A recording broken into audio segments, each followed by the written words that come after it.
अस्सलाम वालेकुम, मेरा नाम है राशिद असलम और आप देख रहे हैं मेरा यूट्यूब चैनल। उम्मीद करता हूं कि आप सब ठीक ठाक होंगे। और आज जो मैं चैप्टर डिस्कस करने वाला हूं वो है 5th क्लास की इस्लामियात का चैप्टर का जो नेम है मिराजुन नबी।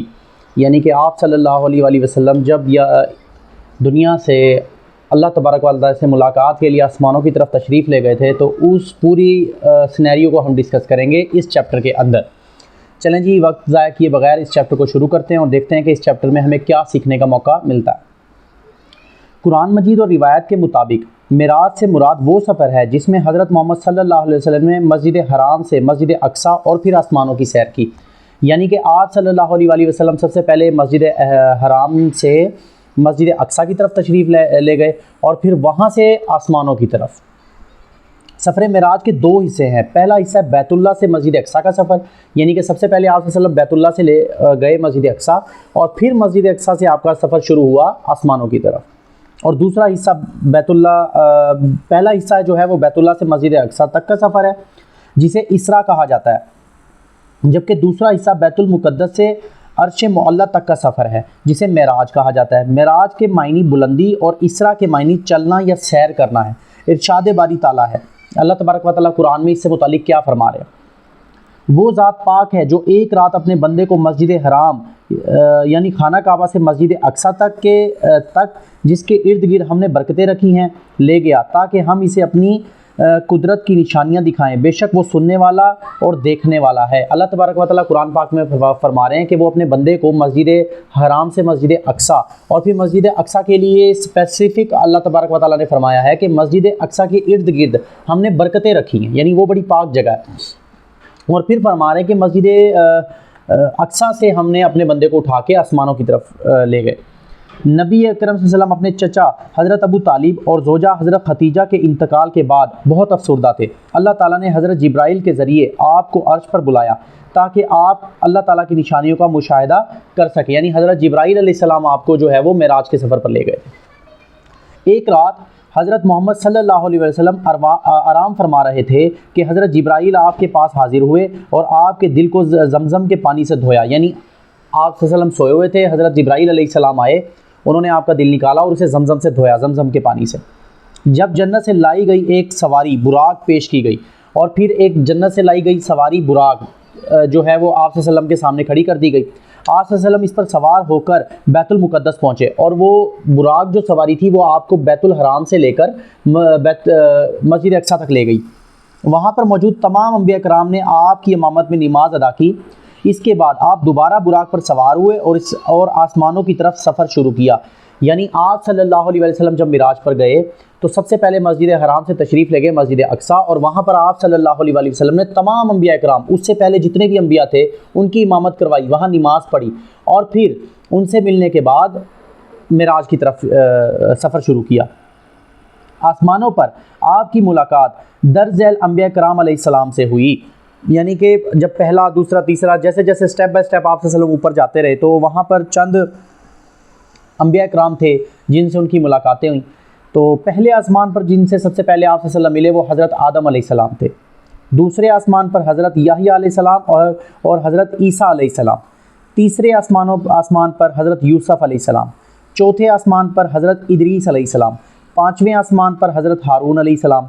छठे आसमान पर हज़रत मूसा अलैहिस्सलाम और सातवें आसमान पर हज़रत इब्राहीम अलैहिस्सलाम। यानी बारी बारी से हज़रत आदम से लेकर हज़रत इब्राहीम तक बारी वो तमाम जो है वो अंबिया कराम से उन्होंने मुलाकात की। सातवें आसमान पर जब आपके लिए बैतुल मामूर ज़ाहिर किया गया, बैतुल मामूर ऐन खाना काबा के ऊपर है। हर रोज़ 70,000 फरिश्ते बैतुल मामूर का तवाफ़ करते हैं।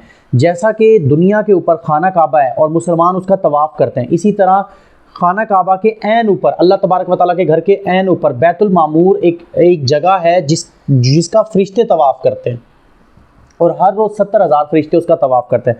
फिर आप वसल्लम को वो जगह दिखाई गई और जो फरिश्ता एक बार तवाफ़ कर लेता है फिर क़यामत तक इसकी बारी नहीं आएगी। यानी अल्लाह तबारक व तआला के फरिश्ते इतनी तादाद में हैं कि अगर एक बार एक फरिश्ता उसका तवाफ़ करता है बैतुल मामूर का तो दोबारा उसकी कभी बारी नहीं आती। इसके बाद आपने सिदरतुल मुंतहा की जानिब सफ़र किया। सिदरतुल मुंतहा क्या है ये आगे बता रहा है। सिदरतुल मुंतहा 7वें आसमान पर बेरी का एक दरख्त है इस मकाम से आगे फरिश्ते भी नहीं जा सकते, यानी वो सिदरतुल मुंतहा जो मकाम है आसमानों से ऊपर, अल्लाह तबारक व तआला ने उससे ऊपर किसी को जाने की इजाज़त नहीं दी। यहाँ से आपने अर्श मौला तक का सफ़र अकेले तय किया। अर्श मौला पर आपको अल्लाह ताला से मुलाकात का शर्फ हासिल हुआ, फिर वो अर्श मौला तक गए आप सल्लल्लाहु अलैहि वसल्लम, और वहाँ पर आपकी मुलाकात अल्लाह तबारक व तआला से हुई। इस मौका पर 5 नमाज़ों का तोहफ़ा भी दिया गया। अल्लाह तबारक व तआला ने अपने महबूब को 5 नमाज़ों का तोहफ़ा दिया, क्योंकि जब कोई इंसान किसी से मिलने जाता है तो रिवायतन हम उसे तोहफ़ा देते हैं। अल्लाह तबारक व तआला ने भी दिया अपने नबी को, तो वो 5 नमाज़ों का तोहफ़ा था। अल्लाह ताला से मुलाकात के बाद आप सल्लल्लाहु अलैहि वसल्लम को वापसी के रास्ते में जन्नत और जहन्नुम दिखाई गई। जब आप सल्लल्लाहु अलैहि वसल्लम वो 5 नमाज़ों का तोहफ़ा लेकर वापस आ रहे थे, तब हज़रत जिब्राईल अलैहिस्सलाम ने आपको वापसी के सफ़र में जहन्नुम का भी दीदार करवाया और जन्नत का भी दीदार करवाया। अगली सुबह नबी अकरम सल्लल्लाहु अलैहि वसल्लम ने इस सफ़र का जिक्र लोगों से किया, तो लोगों ने आप सल्लल्लाहु अलैहि वसल्लम का यकीन ही नहीं किया।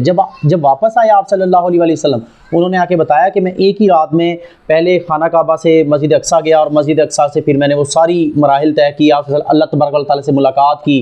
तो लोग कहने लगे, लो भाई ये तो पागल हो गया, ये तो झूठ बोल रहा है, नाउज़ बिल्लाह। इस तरह के अल्फाज उन्होंने हज़रत मोहम्मद सल्लल्लाहु अलैहि वसल्लम के लिए इस्तेमाल किए कि ये पता नहीं क्या बातें किए जा रहा है, जिस तरह हम नॉर्मली ज़ुबान में कह देते हैं कि पागल हो गया, इस तरह की बातें कर रहा है। तो उन्होंने आप सल्लल्लाहु अलैहि वसल्लम के लिए इस तरह की बातें करना शुरू कर दी।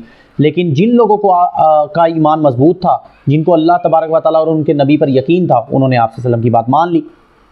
कुछ लोग हज़रत अबू बकर सदीक़ के पास आए और कहा कि आपके साहिब हज़रत मोहम्मद सल्लल्लाहु अलैहि वसल्लम आसमानों की सैर का जिक्र कर रहे हैं। इस पर हज़रत अबू बकर सदीक़ ने इनसे कहा कि अगर ये अल्फाज आपकी ज़ुबान मुबारक से अदा हुए हैं तो मैं इनकी तस्दीक करता हूँ। इसलिए हज़रत अबू बकर को सदीक़ कहा जाता है। यानी कि जब लोग तंग करने के लिए ना हज़रत अबू बकर के पास गए और अबू बकर से कहा कि हाँ भाई, तुम्हारा वो जो दोस्त है वो तो ऐसी बातें कर रहा है पागलों वाली, कि मैं एक ही रात में पहले यहाँ से वहाँ गया, फिर वहाँ से मैं ऊपर गया, और ऊपर मैंने अल्लाह ताला से मुलाकात की। एक नॉर्मल इंसान को तो ये बात पागल लगेगी ना, जिसने आप सल्लम पर ईमान ही नहीं लाया, अल्लाह पर ईमान ही नहीं लाया, उसे तो वो बातें पागलों वाली लगेंगी। तो वो बिल्कुल इसी तरह कहते होंगे। तो उन्होंने कहा कि वो तो इस तरह की बातें करे। तो हज़रत अबू बकर सदीक़ ने उनकी तस्दीक की और कहा कि अगर मेरा दोस्त यानी हज़रत अल्लाह का नबी ये बात कह रहा है ना कि मैं एक ही रात में उठा मस्जिद हराम से, जब कोई टेक्नोलॉजी नहीं है, ना कोई जहाज़, ना कोई गाड़ी, ना कोई बस, ना कोई ट्रेन, बस वो कहता है कि मैं यहाँ से उठाऊँ और वहाँ गया मस्जिद अक्सा, और मस्जिद अक्सा से अल्लाह तबारक व तआला से मिलने गया, तो वो अगर वो ऐसी बातें कर रहा है तो वो बिल्कुल सही कह रहा है। तो इसी वजह से हज़रत अबू बकर को सदीक़ का लक़ब दिया गया था, यानी सदीक़ का मतलब सच्चा। मेराजुन नबी का वाक़या आप सल्लल्लाहु अलैहि वसल्लम का बहुत बड़ा मौजज़ा है। इस वाक़े से हमें आपकी अज़मत व बुज़ुर्गी का पता चलता है। इस वाक़े से हमें ये सबक भी मिलता है कि वक्त का चलना और फासलों का सिमटना सब अल्लाह की कुदरत है। अल्लाह ताला जब चाहे वक्त की रफ्तार को रोक ले और ज़मीन और आसमान के फासलों को अपनी कुदरत से समेट दे। हमें नमाज़ों के तोहफ़े की कदर करनी चाहिए और नमाज को बाकायदगी से अदा करना चाहिए। ये बिल्कुल पॉसिबल है अगर हमारा ईमान अल्लाह तबारक व तआला पर है, हम अल्लाह के आप सल्लल्लाहु अलैहि वसल्लम को अल्लाह का आखिरी नबी मानते हैं और अल्लाह को मानते हैं, तो अल्लाह के लिए तो कुछ भी इम्पॉसिबल नहीं है ना बच्चों।